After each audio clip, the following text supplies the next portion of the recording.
Hello and welcome to this guided energy alchemy practice.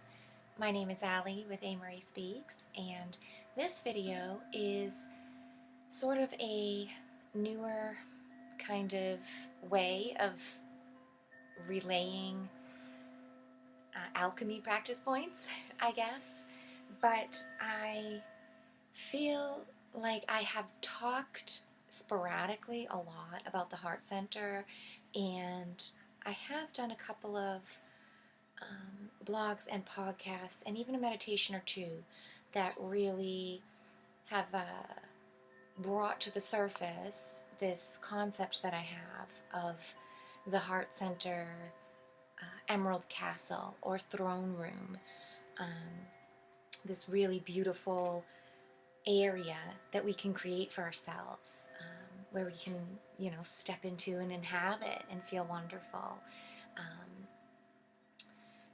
I have brought this up, and I wanted to really have a video where I'm just dedicated to that and just to talking about it for people in one spot from start to finish, about what it is in detail, and sort of give people a couple of stepping points to making their own, and hopefully you can just take it and run with it. I will at some point in the near future create an actual meditation as well, called like building your emerald castle or something along those lines. I haven't really gotten the good words down on it exactly yet, but I will have a meditation as well, like a typical guided meditation, no video, for those of us who need that strong crutch for your imagination to really be able to hone in and anchor in with some good creative visualizations. Because some people vary in, well, all people vary in creative abilities, right? But some people feel way more open and connected with sort of imagination and creating and making things up, fantasies and dreams and that kind of stuff. Some people really gravitate towards that, and they can go with it. Others have a stunted or wilted imagination muscle, and I feel like I myself have to work at really creating strong visualizations for myself in order to really feel things, especially when I was new to waking up and new to my spiritual self and all that kind of stuff. So I have worked really hard to create good descriptive things and had great experiences with that. So that's why I will offer a in-depth real meditation for people who might need that. Always in mind with intentions that it will be like a crutch or a cast, that you will be able to heal your own connection to imagination space and to your mind, body, and spirit, all the intelligences, and then you can take these tools that I'm offering, and you make them your own. You tailor fit them to yourself. You really have your own heart center, and it's perhaps completely different than what I've initially exposed you to, or what I've created for myself. Every version is perfect, and also it can be different whenever you feel like it. You can rearrange the furniture, you can change it, you can totally decide to take it in a completely other direction if you so choose. You are the boss of the consciousness, of your space, of your reality, of your inner world. And this sort of guided energy alchemy practice is all about taking the reins and having that creative control, So with that sort of introduction here, I will get into what I'm talking about. You might be familiar with chakra centers. Maybe you align with that. Maybe you don't like it. Maybe you've never heard of them or you don't care. doesn't have to be integrated into that, and you don't have to assimilate to that kind of traditional viewpoint. And even within the chakras in themselves, you know, there's sort of the Western and Eastern division of different workings, and actually many different traditions have these similar energy points matching with spectrums of color and sections of the body, different systems, organ systems within them, sort of them representing them and speaking with them and doing work with them. That kind of concept is mirrored in so many different cultures, both ancient and new. And so whatever scope that you feel comfortable with, even if it's just feeling like your heart is your, you know, the center of yourself. It pretty much is the center of the physical body. And the even the more traditional aspects, like that don't like to get into the metaphysical realms, you know, more angled views, like religions, Christianity even, for an example, you know, can still get great work and have a great connection to God and to your soul and to your, you know, divine purpose as you see it with this heart center. You know, you don't have to take on the baggage or take on any of the energy, you know, of any of that kind of stuff that others might really hear and align deeply with the chakra centers or meridians or astral body or your aura or any of that kind of stuff, you know. It's sort of like, I want to offer this as a buffet. You can take whatever you like and leave everything else there. But know that there's many, many options, and to choose freely at that, and to allow others to choose freely at what they want as well, and whatever they choose to see it as. That is the true essence of the heart center, and being a heart-centered person, right? Being empathetic, humane. It's all about connecting with others, adding that personal feel, being able to see things from the other's point of view, right? Compassion. All of these things and feelings are the frequencies that we are invoking and stepping into when we get into the heart center. So, knowing that, I want to just take it just one layer deeper and provide a little bit more structure and architecture to the idea of the heart center. And take it or leave it, like I've said, and this is really, can be just a creative practice in imagination and just connecting with your inner child and getting back to that childlike essence, you know, of curiosity and creation. You can see yourself as a physical vessel, an instrument of Source or of God, and the instrument in itself is a tool. And just like I was talking about, if you did see my energy series and you're watching along, I've talked about the tool of the Taurus and how energy is processed and worked through and maintained through the Taurus. And that is a tool in itself. You know, there's the neutrality to it, there's the work it can do, and then there's how you do the work and what you choose to do with it. And our body is just the same. And for this visualization and for building up the heart center being the throne room or the palace of your dominion, your homestead, your estate, whatever you want to look at, sort of your, you know, build up your metaphor as of where you live in your home. This metaphor and this working for imagination space, I like to see it as a beautiful tower or home, and full of these different floors, and each different floor level corresponds with the body here, and it has an energy all of its own, and they build on each other and they work with each other. It just like a family unit, just like a community,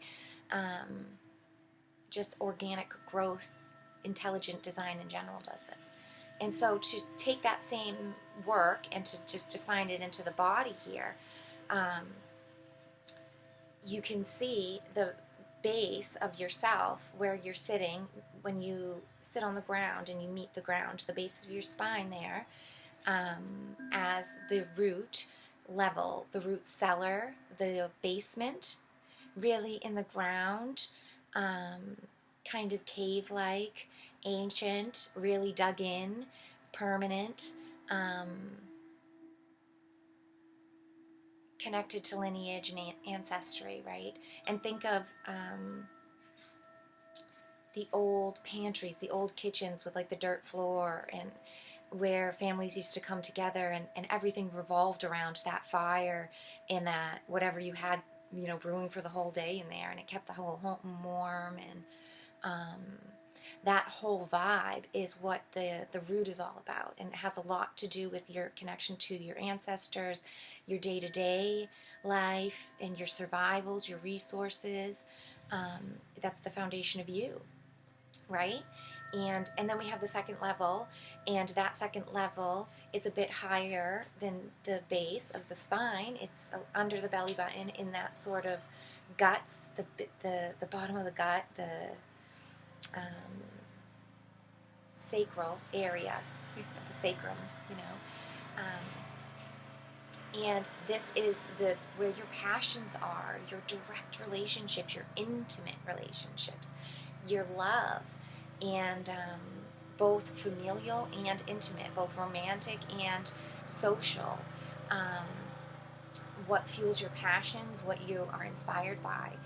This level of the floor, or this level of the home, I like to see as the bedrooms and the sitting areas. Those quieter private spaces where you spend the end of your day, or where you get ready, or where you only bring maybe your very closest friends to, in this home, in this view of your dominion, right? It would be like those specials, the smoking room, or, you know, your parlor, where that's your dining area that's for like special dinners only. That kind of really important and passionate spaces. And then the third level up above that is when we get into the solar plexus, or above the belly button area, the ego, right? And this area of your center channel, or of your tower channel, is like the business spaces, what you do for work, how you're the overseer, what you manage, and whether your energy and your vibe and role is a matriarchal and you're the mother, a homekeeper, and you're managing children and homeschool, or you're managing gardens and cleaning, or whatever it is, or whether it's more of a masculine role and you're managing, working, and you have a business, and you're managing employees and things, or community, or however it fits. That's what this sort of third level is, a bit higher up, and you have the oversight over others. It's a very powerful space. It's where you get to flex your muscles, where you get to feel important and admired, and also you get to be a teacher, or a mentor, or a guide of some sort at this position or level as well. And whether that's, like I said, over your children only, or over a literal business, or maybe you're a teacher and it's students, or you feel called to be a healer or a doctor and it's patients. However it works for you, there's flavors, you know, the variety is endless in the discovery of manyness. So however it resonates for you, but that's what this area is about.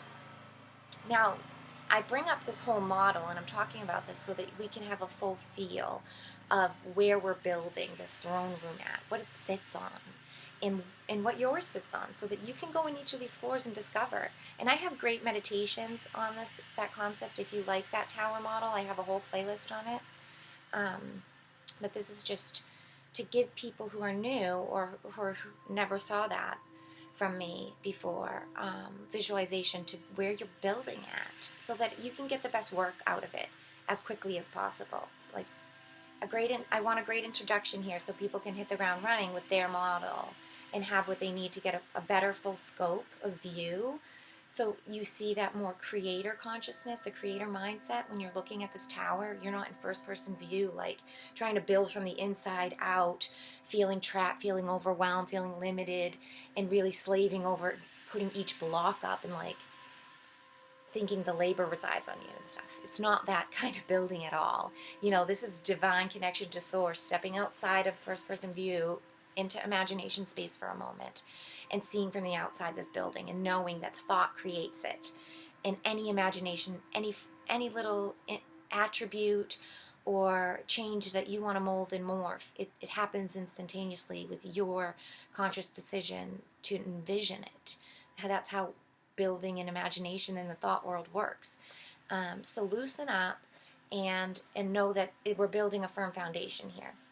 So go through those floors and have a feel for them as you come up. And when you get into this third center with the ego and you are thinking about the boss, it's so important to remember sovereign rights, right? Unconditional love. Remember what it's built up, and what we're leading to is the heart center. And in this space, in your office, what I love to build and see, right, is having the manager's office, having the CEO's sort of main office space. And in there is a beautiful fireplace, a huge one. And also there's a skylight in there and an openness and a huge, I like to see it sort of as a stained glass floor ceiling area that shines light down and it trickles and I can see up in. It's emerald green, and that's the floor, and it leads into the heart center. And so there's always this open flow where my boss, my ego, my solar plexus consciousness has this conscious knowing. It is fully connected to the heart, and it listens and it hears what's going on, and the heart has a great communication. And the fire that's growing and glowing there is really your eternal flame. And I talk a lot about that in the energy sequence, and also when I've talked about polarity seeking and things like that.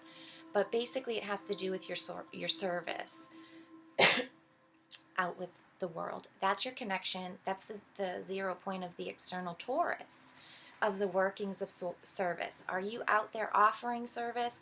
Are you fully glowing and empowered? Do you have a drive, a gift to give out, a service to provide, a calling out there that when you're out in the world, you're looking to give to others immediately, like because you have this drive to give?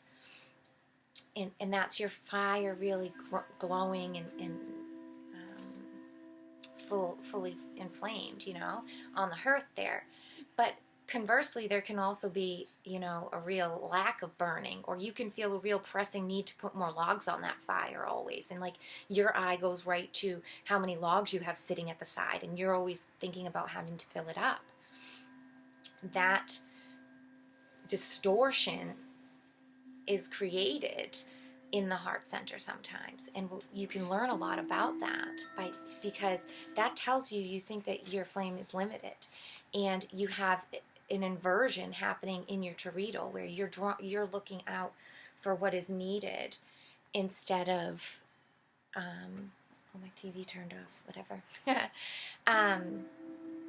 You are looking for what you can draw in, resources to fuel you up, what you can get on the external. If you're slightly confused by that, or you want more about that, know that I talk a lot about that in the Taurus breakdown, so I'll put some links to that. But yeah, sense that picture, build that office there, and see what comes up for you. What does your fire look like? What's your boss like? You know what I mean? And have some conversations with them. See if it's even connected to the heart. And I've learned this because it's been blocked off, right? I had huge blockages, and it's really helped me to discover that through envisioning these kinds of things and letting my imagination build it up, and then saying, oh, why is that fire like dwindling over there? And then I'd go over and realize, oh, it's because it's I have like these false fake logs that I'm feeding this fire with, and there's like an empty bottomless pit because I am lying to myself about my truths. And doing that work alone opens up the connection to the heart, and the heart leads the way. You know, the heart shines down the light, and it really picks up everything that needs to have any work done in that center. And so, yeah, the communication is very important between those. Build that space up for yourself, and so that when we get up into the heart center, you can have a firm foundation and good communication, or at least be working at it. You know, it doesn't have to be perfect. And if you notice that you've got like you went and nailed boards across the whole ceiling because you're scared of what your heart's going to say, or your boss is like a tyrant focused on money only, and you know, worried about survival or something, you can have conversations with them and ease them out of that, and then go and pull all those boards away and remember that, and then climb up in there. You can still do work up there before as well, because it's a whole other consciousness, right? And let's get into that now, which the 4th level here, the heart center, a whole other consciousness lives here. And you can get in there first, and you can, you know, open it up from the top down, and that can be really helpful as well. And so quickly, I'm going to just go through the other levels of the tower before I drop down and we build the heart center. The throne room here resides in where your heart is in the center. And sorry about the background noise. And we'll get into that in a moment. But note the same building that happens with the skylight in the office, in the 3rd center. I like to see the same thing, a skylight in the throne room. And this opening is open sky, and I can always see a beautiful blue sky, or sometimes clouds or whatever. But having it open to the blueness, because the 5th center is the throat center, which is this blue color. It's all about your truth. In the tower, I like to see that as an open, maybe soldier embankment, or one of those old, I forget the word for it now, but where you'd have all the little windows and you can peek out and see, but it's like a walkway behind it, you know, in a castle. Something like that, or even seeing it as beautiful balconies that you can just get up and step into, or an open top of a pillar, like free area that has open to the breeze, really, is what's great to envision for this 5th center. Above the 5th center, I like to see as an observatory, or the control room, this sort of top area that really has a lot of gadgets and technology and processing going on. Telescopes and barometers and all types of little measuring tools, and work to be done, and to see the stars up there, because the color in the 6th center up here is indigo, dark blue, so I like to really see it as a dark sort of starry night always up there, or dusk evening really starting to close, that coloration there. And then the final center in the crown, I like to really just envision it right outside of the tower, and being sort of like the glass elevator, Willy Wonka kind of up and out, or a hot air balloon up there, or sometimes a spire even. It manifests in many different ways. When you start to unlock your creativity and imagination space, all of these tiny little new ideas will come in. New reference points, new metaphors, new ways to see things and draw parallels to all come together in your own way, and it will appear to you however is best that it will. But just know that this is the alignment, this is where we're building at and holding space for in the structuring. So the heart center in itself is, like I said, a throne room, or a church, or a orchestra hall, or a cathedral, something that you can envision that is sacred, with a really wide feeling to it, high ceilings, quietness, reverence. That's the feeling that you want to build here. I like to have large stained glass windows of green shading and emerald gold, rose gold even, those sort of flavorings of colors. Those are heart chakra colors, and like I said at the start, you don't have to really pin down and align things to do with the chakras. If you don't even know about them, you don't have to. But if you do know about them, you can add those distinct flavorings in there. You can draw those connections because they're all there. They're all available. The deeper you go, the deeper it gets. Because we are defining purpose as consciousness dives into these deeper layers. You make it matter because you see it as so. You create the definition. Your imagination decides to get in there and make it up. And yes, you're making it up because we're all making everything up. And everything that's ever been invented, everything that's ever been done, every word you say, whether you're conscious of it or not, was thought of up in this thought realm world and brought down and spoken and made and created and built, you know. So when you tell yourself, oh, you're just making it up, or others say that, you can just say, yeah, I am. And don't get hard about it, or work on those triggers with yourself as much as you can, because at the end of the day, everything is made up. And when you can anchor into that, it builds more sturdy creations. It builds a more comfort and support for yourself, where you can really lean into your faith and have strong foundation to build on, and to build this throne room on, and to have this really be able to step into these really comforting, deep feelings, emotions, frequencies. So however you want to envision it is wonderful for you. I like to see like a classic kind of king's dais, that step up that has the thrones on them. And I like to see that as my divine masculine and feminine sort of soul aspects that sit there and reign in a beautiful twin flame sort of soulmate aspects. And feel free to get into details on what the thrones look like and all that when you want to. And if you don't want to, you can be very simplistic about it. It's up to you. I like to sometimes create the lighting and work on the lighting in there and see how it is. See if the stained glass needs some cleaning up, some polishing. And that can be figurative shadow works that you get into. I like to see masterpiece work on the walls and to know that there is always space to put more, and there is also, you know, ancestry, lineage, things all stored in there. And whether I am consciously seeing the masterpieces from my ancestors or not, that this sacred space is held within collective consciousness, and it does hold all of that resonance, all of those old memories, just like your DNA has it all stored in there. It's embedded in this space.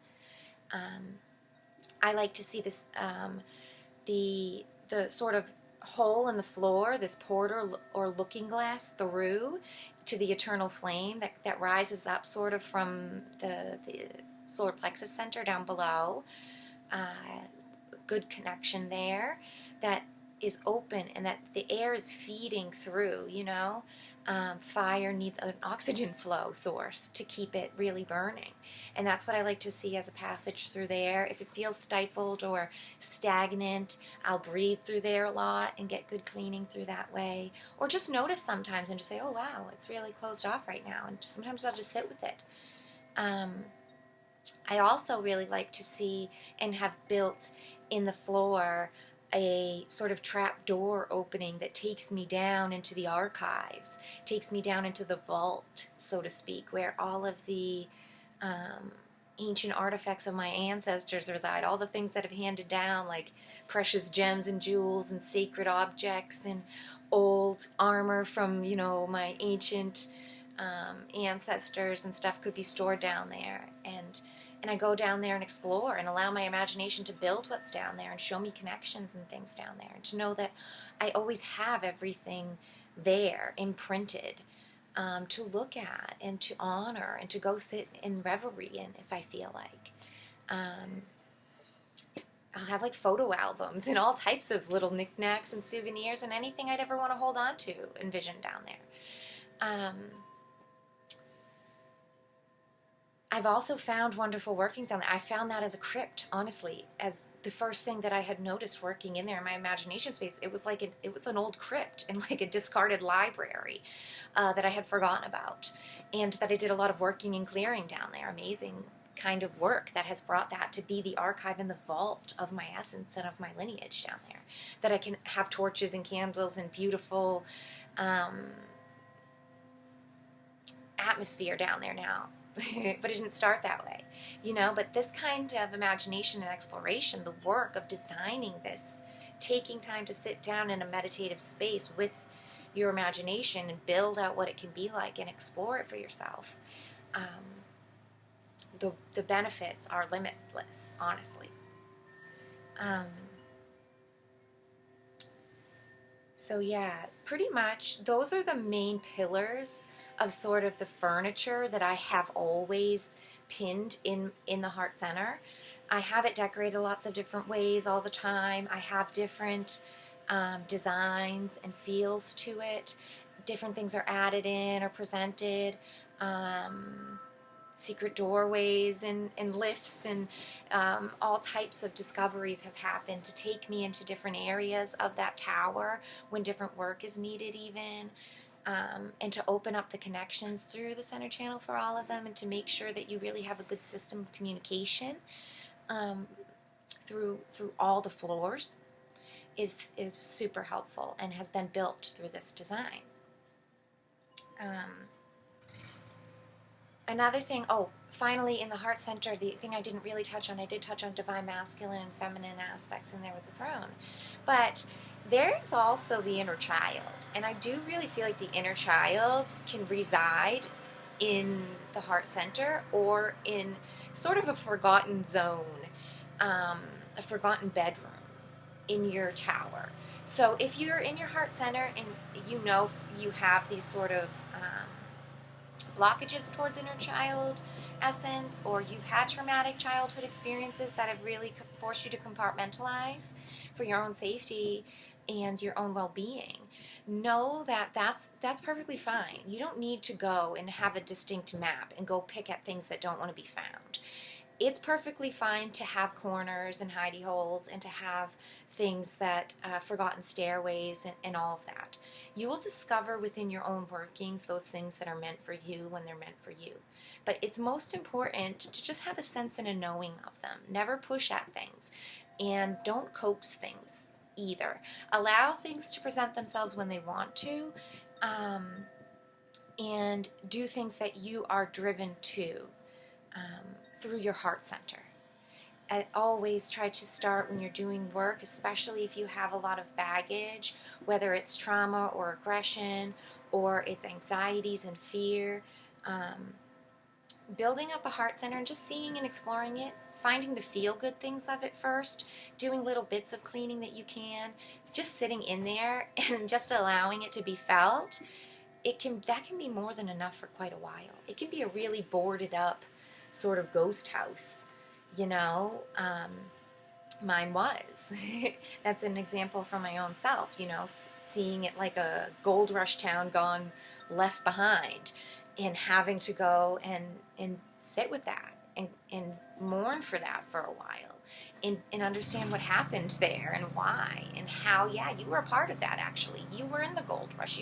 You fueled the whole thing that boomed and burst and fell apart, and you left it there you discarded it, and you went off and did whatever you did for the time being, so, and now you're returning, and what a wonderful gift it is to be able to do that work and to see it and to return and to say, okay, yeah, it is, what now?